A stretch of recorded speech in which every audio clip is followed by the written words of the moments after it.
역대상 17장은 다윗이 성전 건축에 대한 마음의 소원을 갖는 이야기잖아요. 18장부터 20장까지는 다윗이 주변 나라와 전쟁을 치르는 이야기죠. 모두 승리를 했어요. 주변 나라들이 이스라엘을 침범할 수 없는 강대국을 이룬 거예요. 근데 21장에 어떤 내용이 들어갑니까? 다윗이 인구조사를 한 이야기가 들어가죠. 그 인구조사를 하는 것 때문에 이스라엘 7만 명이 죽는 그 엄한 징계를 하나님께 받아요. 징계가 언제 멈춰지는가? 다윗이 오르난이라는 사람의 땅을 사서 그곳에서 제단을 쌓고 번제와 화목제를 드릴 때 그때 심판이 멈춰져요. 놀라운 건 뭐냐면 이곳이 바로 성전의 터가 된 거예요. 1절에 보니까 22장 1절에 보니까 이런 이야기를 하잖아요. 다윗이 이르되 이는 여호와 하나님의 성전이요 이는 이스라엘의 번제단이라 하였더라. 그것에서 뭐라고 고백하는 거예요? 아, 여기가 성전 자리구나. 이걸 알게 되는 거예요. 17장에서 성전의 마음에 관한 소원들. 하나님 노후라고 하셨단 말이에요. 그 주변 나라의 전쟁. 그리고 나서 성전의 장소를 마련하신 하나님의 일하심들. 전쟁을 통해 승리하는 이야기는 아브라함에게 주셨던 약속이 성취됐다는 의미를 가지고 있고, 또 하나는 뭐냐면 성전 공사에 집중하려면 뭐가 필요해요? 주변 나라에 침공이 되지 않아야 되잖아요. 전쟁 없는 세상이 돼야 돼요. 그래서 전쟁에 승리를 했죠. 근데 다윗이 이제 어떻게 해요? 삶의 주체가 하나님이 되지 못하고 자기 자신이 되어버렸잖아요.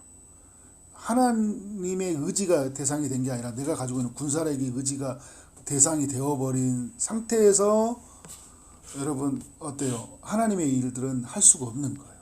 하나님이 어떻게 다윗을 철저하게 꺾어버렸죠. 그가 의지하는 것들을 철저하게 내려놓게 하셨어요. 그래서 그 자리에 누구를 세운 거예요? 하나님을 세우시고, 그리고 그곳에서 예배의 자리를 세우시는 거예요. 그리고 다윗은 어떻게 해요? 이곳에서 이제 성전을 세우고 예배 드리는 나라가 되도록 해야 되잖아요. 근데 하나님은 다윗에게 노후라고 하셨어요. 하나님 허락하신 건 누구예요? 그 아들의 때에 성전을 세우게 하시는 일이죠. 그 다윗이 하는 일이 뭐였죠? 다윗은 성전 공사에 필요한 모든 것을 준비하는 일이에요. 오늘 22장이 그 이야기를 보여주고 있는 거죠. 놀라운 건 뭐냐면 이 성전의 자리가 어떤 자리예요? 심판받는 자리였잖아요. 그런데 하나님이 그것을 예배의 자리로 바꿔주신 거예요. 철저히 회개한 자리. 그리고 이 땅이 이제 나중에 역대하 3장에 보면 모리아산이라고 이야기하거든요. 아브라함이 이삭을 번제로 드리려고 했던 장소잖아요. 희생의 자리, 심판의 자리, 회개의 자리. 이곳에서 어떻게 하는 거예요? 성전을 세우는 거예요. 그래서 앞으로 성전의 기능은 무엇인가라는 걸 알려주고 있죠. 근데 이런 성전, 이런 은혜로운 성전이 되기 위해서 다윗이 할 수 있는 것은 자기 때에 성전을 짓는 것이 아니라 누구의 때 성전을 짓는 거예요? 아들의 때. 그럼 다윗이 하는 일이 뭐냐? 성전 공사에 필요한 모든 것을, 그러니까 많은 것을, 모든 것이라고 하면 그렇고 많은 것을 준비하는 거예요. 왜냐하면 오늘 말씀에 보면 아들 때도 준비를 하라고 하잖아요. 많은 걸 준비하고 아들이 세워갈 수 있도록 한다. 그래서 여러 가지 교훈이 있는데 정말 중요한 교훈은 뭐냐면 여러분 삶의 중심이 내가 아니라 하나님이라는 것이에요. 여기서부터 우리는 하나님을 바라보고 하나님의 일을 해야 되는 거죠. 다윗이 이제 성전 공사를 하려고 할 때도 어떻게 17장에서 하나님 놓으라고 했잖아요. 내가 마음의 소원을 갖는다고 해서 다 되는 게 아니거든요. 그리고 21장에서도요. 인구조사도 어떻게 시작했어요? 내 마음의 소원을 갖고 시작했잖아요. 21장에서도 보면 항상 자기가 그러니까 성전 공사를 시작할 때도 그렇고 그리고 인구조사를 할 때도 보면 다윗의 마음이 많이 앞서 있어요. 근데 하나님이 17장부터 21장까지에 하나님 하시는 일이 있어요. 주체를 바꾸는 거예요. 하나님이 한다라는 거예요. 하나님이 이 일을 한다라는 거죠. 그래서 여러분 다윗은 어떻게 해요? 철저하게 자기 자신이 하나님 중심으로 바뀌어져 가요. 우리에게도 매우 중요한 교훈을 주는 거죠. 우리가 여러분 뭔가를 하려고 할 때 우리가 하려고 하면 있잖아요. 그리고 우리가 하려고 했을 때는 그것이 좋은 영향력, 힘을 발휘하지 못해요. 누가 항상 하게 하셔야 돼요? 하나님이 하시게 해야 되는 거예요. 나를 위해서 하는 것들은요, 결코 오래가지 못해요. 그러니까 다윗이 자신을 위해서 인구를 세잖아요. 그것은 어떻게 해요? 그것을 의지하고 그것을 이렇게 시작한 것은 다 사라진다는 걸 보여주는 거예요. 나를 위한 것이 아니다. 그리고 내가 하는 것이 아니다. 라는 걸 꼭 기억해야 되겠죠. 그리고 이제 그런 생각을 가질 때가 있어요. 이건 나밖에 하지 못하는 일이야. 그러니까 다윗이 그 성전 공사를 짓고 싶었는데 다윗은 굉장히 아이디어가 많잖아요. 막 추진력도 굉장히 강하고. 그러니까 어떻게 해요? 막 수도를 삼고 예루살렘 수도를 삼고 거기에 막 언약궤를 가져오고 언약궤가 휘장 아래 있는 거 보니까 어떻게 해요? 그게 마음이 너무 안타까워서 성전을 지으려고 하잖아요. 막 매우 빨라요.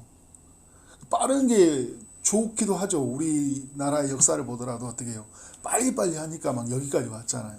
그런데 여러분 빨리빨리는 매우 위험한 게 있어요. 하나님보다 앞서갈 수 있어요. 그게 사치 내 영광을 위해서, 그러니까 내가 내 때에 꼭 하고 싶은 마음들이 있는 거잖아요. 그리고 이건 나만 할 수 있을 것 같아요. 아니에요, 여러분. 하나님이 하시잖아요. 그리고 하나님의 때에 하거든요. 다윗은 해야 될 일이 뭐냐면 하나님의 때로 그 시간을 맞추고요. 하나님이 하신다라는 것을 늘 하나님께 모든 방법과 과정과 어떻게 그 어떤 것들을 내어드려야 되는 거죠. 그래서 여러분 이런 모든 생각을 내려놓는 거 굉장히 중요하다. 다윗도 이제 성전 공사를 하려고 하니까 8절에 보면 이런 말씀이 있죠. 다윗이 성전 공사를 하는데 하나님은 뭐라고 하냐면 수많은 전쟁을 해서 피를 심히 많이 흘렸기 때문에 주의 이름을 위하여 성전을 지을 수 없다. 이렇게 놓으라고 하셔요. 다윗이 우리에게 참 또 주는 은혜가 뭐냐면 너무 앞서간 사람이기도 했지만 하나님 말씀이 들려오면 또 어떻게 합니까? 바로 또 엎드려져요. 네, 제가 안 하겠습니다. 자신이 해야 된다는 생각을 내려놔요. 나만 할 수 있다는 생각을 내려놓습니다. 나를 위해서 인구조사한 그 모든 것을 철저하게 꺾어버려요. 하나님이 꺾어주심이고 거기에 어떻게 해요? 다윗이 어떻게 해요? 어제도 말씀을 보면 회개하잖아요. 바로 또 엎드리는 일들을 잘해요, 다윗이. 그래서 여러분, 다윗이 우리가 완전하기 때문에 우리에게 은혜를 주는 게 아니라 그런 너무 불완전한데요. 완전하신 하나님을 붙들기 때문에 우리에게 은혜가 주는 거예요. 아, 그렇다. 또 이 주는 교훈이 뭐냐면 다윗이 주의 일을 직접 하지 못하더라도 그 일을 돕는 일은 하잖아요. 근데 이게 우리에게 주는 교훈이 뭐냐면 돕는 일도요 매우 의미 있고 가치 있다라는 거예요. 그러니까 내가 내 때에 내가 뭔가를 하는 것도 너무 영광스러운 일이죠. 내가 성전을 지었으니까 두고두고 그 이야기가 화제가 될 거 아니에요. 야, 참 네 때에 그런 일을 했어, 그죠? 그런데 여러분 어때요? 그 일을 하지 않더라도 누군가 나 다음에 사람이 어떤 일을 할 수 있도록 그것을 어떤 기반을 마련해주고 재료를 준비해주고 그죠? 주변 환경들을 다 조성해주는 것들 매우 의미 있고 가치 있다라는 거예요. 그러니까 오늘 이렇게 말씀을 보면 2절에 보니까 돌을 다듬는 사람들을 동원시켜 주잖아요. 그리고 3절과 4절을 보면 철과 녹과 백향목의 자재를 대량으로 준비해 주고요. 그리고 이제 그 이후에 이렇게 말씀을 보면 다윗이 14절에 보면 성전을 위하여 금 10만 달란트와 은 100만 달란트 녹과 철을 그 무게를 닿을 수 없을 만큼 심히 많이 준비했다. 또 제목과 돌을 준비하였다 이야기하잖아요. 그러니까 다 준비했다는 건 아니에요. 왜냐하면 솔로몬에게 너는 더할 것이며 이야기하잖아요. 다윗이 할 수 있는 게 뭐냐면 자신이 할 수 있을 만큼 넘치도록 최선을 다해서 준비해 주었다라는 거예요. 이게 너무 귀한 일이잖아요. 여러분 누군가가 그 일을 할 수 있도록 내가 도와주는 거예요. 내가 이 일을 완성시키지 않아도 누군가가 이 일을 한다면 어떻게 하는 거예요? 그 일에 내가 최선을 다해서 도와주는 거죠. 그러니까 여러분 우리가 이제 교회로 보더라도 교회가 예배가 있고 여러 사역들이 있잖아요. 그죠? 내가 그 일을 하지 않아. 근데 하나님이 어떤 교회에게 은사를 주셔서 어떤 사람이 그 일을 하게 하시잖아요. 나에게 또 준 은사가 있어요. 그리고 내가 해야 될 목이 있는 거예요. 어떻게? 내가 최선을 다해서 그 일을 준비해 주는 거예요. 그리고 그 사람이 어떻게 합니까? 그 일을 마음껏 할 수 있도록. 그래서 교회는 여러분 이렇게 협력을 통해서 지어져 가는 거예요. 하나님 나라는 혼자 할 수 없다. 함께 지어져 가는 거죠. 그러니까 내가 해야 되는 일이 있고요. 다른 사람이 해야 돼. 내가 해야 될 일에 대한 책임을 다하는 거예요. 그리고 협력하는 거예요. 협력하는 거죠. 그 사람이 할 수 있도록 도와주고, 그리고 서로의 은사를 존중해주고, 그리고 기다려주고. 그래서 서로 어떻게 하는 거예요? 하나님의 일들을 감당하게 하는 것은 매우 중요하다라는 거예요. 그리고 이제 오늘 주는 여러 가지 교훈 중에 또 하나는 뭐냐면, 주의 일은요, 오늘 말씀도 보면 믿음과 순종에 달려 있다라는 걸 우리가 알 수 있죠. 다윗이 이제 6절 이하에 그 5절 이하에서 솔로몬이 어떻게 하는 거예요? 어리고 미숙하다. 이게 아직 어리기 때문에 다윗이 많이 할 수밖에 없었다는 마음을 보여주고 있잖아요. 솔로몬은 어떻게 해요? 나중에 보면 자기 자신이 어리기 때문에 못하는 그러면 못한다 이런 게 아니잖아요. 솔로몬이 뭘 봐야 되냐면 다윗의 이런 과정들을 통해서 능력이 있어서 우리가 이 일들을 다 감당하는 것이 아니라 어떻게 하는 거예요? 믿음과 순종에 달려있다는 걸 꼭 기억해야 되겠죠. 그래서 다윗이 솔로몬에게 이제 자기가 건축할 수 없고 네 아들 네가 건축해야 된다는 것을 뭘 말해주냐면 이건 하나님이 원하시는 것이었다. 그리고 이 성전은 하나님을 위하여 지어져야 된다라는 걸 이야기해주고 있죠. 6절에 보니까 이러잖아요. 이스라엘 하나님 여호와를 위하여 성전 건축하기를 부탁한다. 이건 하나님을 위한 것이다. 7절에서도 그런 거죠. 나는 내 하나님 여호와의 이름을 위하여 성전을 건축할 마음이 있었다. 다윗도 성전을 건축할 때 하나님의 이름을 위하였다라는 거예요. 그러면 솔로몬도 어떻게 해야 돼요? 하나님의 이름을 위하여 성전을 지어야 되겠죠. 그런데 하나님이 다윗에게는 노우라고 하셨어요. 노우라고. 그러면 이제 하나님이 원하시는 건 뭐예요? 솔로몬 때 성전을 짓게 하신 거죠. 10절에 보니까 그가 내 이름을 위하여 건축할지라. 솔로몬으로 그 일을 하게 하셨는데 솔로몬이 기억해야 될 게 뭐냐면 이제 11절 이하예요. 다윗이 이런 이야기 하잖아요. 여호와께서 너와 함께 계시기를 원하며 내가 형통하여 여호와께서 내게 대하여 말씀하신 대로 내 하나님 여호와를 성전을 건축하라. 여러분 솔로몬이 생각해야 될 게 뭐냐면 성전은 하나님을 위하여 지어야 된다. 그리고 하나님이 11절의 말씀을 통해서 하나님이 함께 하신다는 것을 믿어야 돼요. 그리고 어떻게 지어야 돼요? 하나님께서 말씀하신 대로 건축해야 돼요. 그러니까 말씀하신 때에 그때에 건축해야 되고요. 말씀하신 방법으로 건축해야 돼요. 하나님이 다 또 일러주셔요. 어떻게 지을 거라고. 그리고 이제 그가 뭘 해야 되냐면 12절에 보니까 여호와께서 내게 지혜와 총명을 주사 내게 이스라엘을 다스리게 하시고 내 하나님 여호와 율법을 지키게 하시기를 더욱 원하노라. 솔로몬이 이제 12절의 말씀은 이런 거죠. 솔로몬이 해야 될 것은요. 지혜와 책명을 주신 하나님께 이것을 구해야 되는 거예요. 그래서 여러분 실제로 솔로몬이 어떻게 합니까? 성전의 공사를 앞두고 있을 때 지혜와 총명을 구하잖아요. 하나님은 이걸 주시는 분이에요. 구하면 주시는 분이다. 그걸 먼저 다윗이 말해주고 있습니다. 이걸 구하라는 거죠. 그리고 뭐예요? 율법을 지켜라. 그러니까 너는 하나님께 지혜를 구하고 하나님의 말씀을 철저하게 지키면서 어떻게 하는 거예요? 하나님의 나라를 통치해가고 성전을 지어야 된다는 거예요. 모든 것은 말씀의 방법대로.